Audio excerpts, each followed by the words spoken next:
Hello everyone, hello student, hello aspirant. Maths JEE mains के PYQ की series में हम लोग कवर कर रहे हैं 2026 जैन सेशन का। ठीक है, इसका हम लोग देख रहे हैं डिटेल सॉल्यूशन और जितना भी इसमें कंसेप्ट यूज हुआ है उसका रिकॉल कर रहे हैं कि उस बेसिस पे अगर उस कंसेप्ट पे अगर कोई क्वेश्चन रिपीट हो तो हम लोग इजीली सॉल्व कर पाएंगे। और इस आज का जो क्वेश्चन है इस पे हमेशा एक क्वेश्चन किसी न किसी सेशन में या किसी न किसी शिफ्ट में हमेशा पूछता है। ठीक है ना, तो आप अच्छे से इसका कंसेप्ट समझिए, आपका 4 मार्क्स इजीली कवर हो जाएगा। ठीक है, बहुत बारीकी से क्वेश्चन को और कंसेप्ट को आप समझने का कोशिश कीजिएगा और इस तरह का क्वेश्चन आप ट्राई कीजिएगा, प्रैक्टिस कीजिएगा, बनाइएगा। तो चलिए स्टार्ट करते हैं। मोस्ट रिपीटेड क्वेश्चन जो है हमेशा ये पूछता है इस टाइप का क्वेश्चन, एडजॉइंट से रिलेशन और डिटर्मिनेंट से रिलेशन का क्वेश्चन है। ठीक है, तो इसका डिटेल सॉल्यूशन हम लोग कवर कर रहे हैं।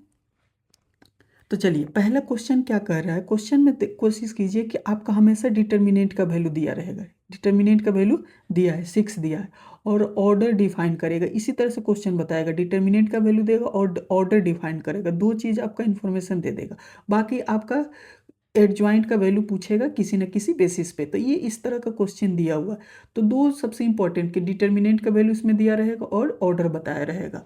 ठीक है, और जो भी चीज़ इस पैटर्न में दिया है ये क्वेश्चन, ठीक है ना, तो इसको हम लोग सॉल्व करना है। ठीक है ना, m+n का वैल्यू बताना है, यानी कि इसका जो आएगा आंसर 2 के पावर m में और 3 के पावर n में आएगा। तो हमको जो पावर है उससे कंपेयर करके ऐड करके आंसर बता देना है। ठीक है ना, तो चलिए स्टार्ट करते हैं। इंटीजर टाइप क्वेश्चन है, बहुत ही इजी क्वेश्चन है और बस थोड़ा सा कंसेप्चुअल है और थोड़ा सा कैलकुलेशन है, बस और कुछ नहीं है। तो चलिए स्टार्ट करते हैं।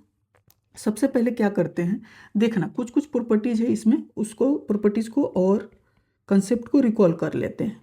सबसे पहले याद रखना कि अगर मान लो कि डिटर्मिनेंट है, डिटर्मिनेंट से कोई भी वैल्यू अगर निकालोगे, अगर ऑर्डर 3 का है तो मान लो ये के पावर 3 हो जाएगा, ऐसे हो जाएगा, कोई भी स्केलर चीज़ है। ठीक है, एडजॉइंट में कोई भी चीज़ के स्केलर है और ये बाहर निकलेगा, एडजॉइंट से ये बाहर निकलेगा तो इसका पावर एक कम होके निकलता है, बस ये याद रखना, एक कम होके पावर निकलेगा। एडजॉइंट से एक कम होके पावर निकलता है। ठीक है, अच्छा दूसरी चीज़ ये सब क्या है, ये प्रॉपर्टीज़ है। इस क्वेश्चन में प्रॉपर्टीज यूज हो गई है सर। ठीक है, तो पहला प्रॉपर्टीज, दूसरा प्रॉपर्टीज और तीसरा देख लो इस, और इसके बाद तुरंत बन जाएगा क्वेश्चन। ठीक है, एडजॉइंट का अगर डिटर्मिनेंट निकालोगे तो क्या करते हैं, डिटर्मिनेंट का जो वैल्यू दिया रहेगा उसके पावर में ऑर्डर जो होगा, ऑर्डर से एक कम पावर लेते हैं, ऑर्डर से एक कम पावर लेते हैं। दूसरी बात एक देखो, और एडजॉइंट का डिटर्मिनेंट निकालोगे, ये भी सीख लो, इसका भी यूज हो जाएगा इस क्वेश्चन में। तो यहाँ से देखो ये क्या हो जाएगा, तो डिटर्मिनेंट का पावर n-1 का होल पावर 2 हो जाएगा। बस ये सारे तुम्हारे पास मैंने एक साथ लिख दिया कि अब आगे भी कोई क्वेश्चन अगर रिपीट होगा तो ये सारे फार्मूले तुमको याद रहेंगे। ठीक है, सारे फार्मूले तुमको याद रहेंगे, इंपॉर्टेंट है ये फार्मूला, बोलो प्रॉपर्टीज बोलो जो बोलो, बट ये इंपॉर्टेंट है इस क्वेश्चन के लिए। अब देखो इजीली हम लोग सॉल्व कर पाएंगे। तो अब हमारे पास दिया क्या है ना, एडजॉइंट जो दिया हुआ है हमारे पास 3a adjoint a square adjoint 2a। ठीक है, अब देखो आराम से चलो, सबसे पहले 2 को एकदम बाहर करने का कोशिश करो। तो देखो अभी हम कहें कि एडजॉइंट से कोई बाहर निकलेगा तो ऑर्डर जितना है, ऑर्डर हमारा यहाँ कितना है, ऑर्डर हमारा यहाँ 3 है, तो ऑर्डर से एक कम पावर लेके निकलेगा, तो 2 कम पावर लेके निकलेगा तो यहाँ 2 के पावर 2 हो जाएगा। फिर यहाँ से देखना है, अभी 2 अब यहाँ आया, फिर यहाँ से निकलेगा, देखते जाना। अब हमारे पास क्या होगा बेटा, घबराना नहीं। तो अब हमारे पास यहाँ आ गया है 2, अब 2 यहाँ आ गया है, यहाँ आ गया है। ओके, कोई दिक्कत, यहाँ से कोई दिक्कत नहीं है। ठीक है ना, अभी हम ठीक लिखे हैं ना क्वेश्चन। ओके, बढ़िया है। एक बार क्वेश्चन देख लेना भाई तुम लोग। क्वेश्चन मिस्टेक नहीं होना चाहिए, क्वेश्चन मिस्टेक हाँ ठीक है। अब देखो, तो अब यहाँ से क्या करोगे, अब यहाँ आया हुआ है, ओके, अब यहाँ से कितना है, जैसे यहाँ से आ गया यहाँ, ठीक है,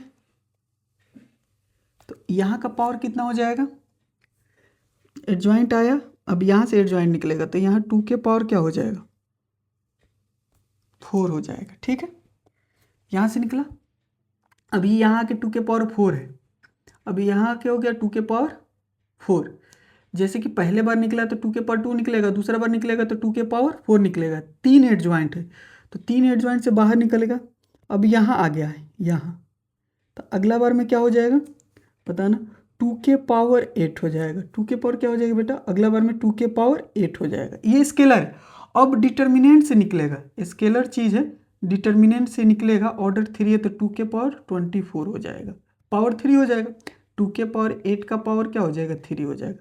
तो अब यहाँ से जैसे बाहर एकदम निकालोगे, एकदम बाहर निकालोगे तो बाहर कितना निकल के आ जाएगा 2 के पावर 24, तो यहाँ पे हम लोग लिख सकते हैं 2 के पावर 24। इसी तरह से इसको सॉल्व करो, इसको सॉल्व करो, तो अब हमारे पास क्या हो जाएगा 3 है, 3 यहाँ से निकलेगा तो 3 के पावर यहाँ कितना आ जाएगा बेटा, 3 के पावर यहाँ कितना आ जाएगा बताओ, तो 3 के पावर क्या आ जाएगा 2 आ जाएगा। अब बाहर निकालेंगे, बाहर निकलेगा, ये बाहर निकलेगा ना, ये बाहर निकलेगा तो ये बाहर निकल के कितना हो जाएगा 3 के पावर 2 का होल पावर 3, तो 3 दूना 6 हो जाएगा, तो 3 के पावर 6 हो गया। अब देखो क्या क्या बचा है अंदर में, अब देखो एडजॉइंट और हो गया adjoint A square A adjoint A, ये बचा है, ठीक है। अब हम क्या करते हैं, इस चीज़ को यहाँ से ध्यान देना, इस चीज़ को हम लोग क्या मान लेते हैं, इस चीज़ को मान लेते हैं, इसको पूरे को मान लेते हैं m, बोलो हाँ या ना, इस पूरे को m मान लो, कोई दिक्कत, ये पूरे को m मानोगे तो क्या होगा बताते हैं, इस पूरे को m मानोगे तो देखना क्या होगा 2 के पावर 24 और ये 3 के पावर 6, तो एडजॉइंट लिखो ए एडजॉइंट यहाँ हो जाएगा m, आराम से समझो, ठीक है। अब भी देखो इस फार्मूला को यूज करो, ये वाला फार्मूला सबसे लास्ट वाला फार्मूला, ये यूज कर सकते हो तो बिल्कुल यूज कर सकते हैं। तो यहाँ से बताना m का फॉर्मूला क्या हो जाएगा, m के पावर में क्या आ जाएगा, तो तुम्हारे m के पावर में नहीं आ जाएगा, m के पावर में m को मान लो, m के पावर मतलब m के डिटर्मिनेंट, ठीक है ना, पावर क्या हो जाएगा, तो हमारे पास क्या है ऑर्डर है हमारे पास 3 में से एक जाएगा, यहाँ से देखो 3 में से एक जाएगा, 3 में से एक जाएगा तो क्या हो जाएगा 2 होगा, 2 का स्क्वायर तो m के पावर 4 हो जाएगा, यहाँ हो जाएगा m के पावर 4, और m के पावर 4 को क्या माने हो, अगेन इसको सॉल्व करो, तो m के पावर 4 को क्या माने हो a का स्क्वायर एडजॉइंट a का डिटर्मिनेंट के पावर 4। अब यहाँ से क्या लिख सकते हो बेटा तुम बताना, यहाँ से 2 के पावर 24, 3 के पावर 6, a का स्क्वायर, ठीक है, इसको लिख सकते हो एडजॉइंट। अब पहले तो अलग अलग कर लो, ऐसे सुन, देखो तुमको कैसे बताता, अलग अलग पे डिटर्मिनेंट ले लो, ठीक है, अलग अलग पे डिटर्मिनेंट ले सकते हैं बिल्कुल, ये याद रखना ना, ए बी का डिटर्मिनेंट को लिख सकते हो, ए का डिटर्मिनेंट और बी का डिटर्मिनेंट, ये सब छोटा छोटा कंसेप्ट है, अभी तक इतना सॉल्व करने आ जाना चाहिए, ठीक है। तो अब हमारे पास पावर 4 हो गया, अब सुनो 2 के पावर 24 इंटू 3 के पावर 6 ए स्क्वायर मतलब ए के डिटर्मिनेंट का स्क्वायर, ए एडजॉइंट क्या लिख सकते हो बताओ, ए एडजॉइंट यहाँ से देखो ए एडजॉइंट का मतलब क्या होगा ये वाला फॉर्मूला, तो इसमें से क्या कर सकते हो 2 में से एक 3 में से एक को सब्ट्रैक्ट करो तो 2 मिलेगा, तुमको 2 मिल गया, ठीक है, ये सॉल्व कर लो। अब यहाँ का पावर क्या हो गया 4 हो गया, तो अब देखो 2 के पावर 24, 3 के पावर 6, और यहाँ से बताते हैं तुम्हारे पास क्या होगा ए के पावर क्या आ गया 4 आ गया डिटर्मिनेंट में, आइए 4 हो गया, तो यहाँ से क्या मिल गया तुमको ए के डिटर्मिनेंट 16 आ गया। और देखो ए के डिटर्मिनेंट का वैल्यू यहाँ से दिया हुआ है, ठीक है, यहाँ से क्या दिया हुआ है, 6 दिया हुआ है। तो अब लिख सकते हो 2 के पावर 24 इंटू 3 के पावर 6, और 6 के पावर क्या हो जाएगा, 16 हो जाएगा। अब यहाँ से ब्रेक कर लो, देखो क्या क्या आ जाएगा बेटा।